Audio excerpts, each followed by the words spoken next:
La guerre débutait aux portes de l'Europe. Le 24 février dernier, Vladimir Poutine annonçait le début de l'offensive russe en Ukraine.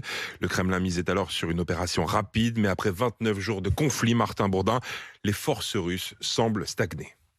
Une seule grande ville ukrainienne est tombée aux mains des Russes en un mois. Kherson, dans le sud du pays. D'autres villes, Mariupol notamment dans le sud-est, mais aussi Kharkiv et Soumy dans le nord sont assiégées.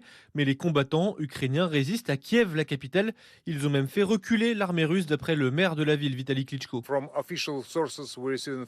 On a reçu des informations de sources officielles. Des soldats ukrainiens contrôlent déjà la petite localité de Makariv à l'ouest de Kiev et la quasi-totalité d'Irpin au nord-ouest. Et cette très forte résistance ukrainienne, Moscou ne l'avait pas anticipé, ce qui pose aujourd'hui des problèmes logistiques à l'armée russe.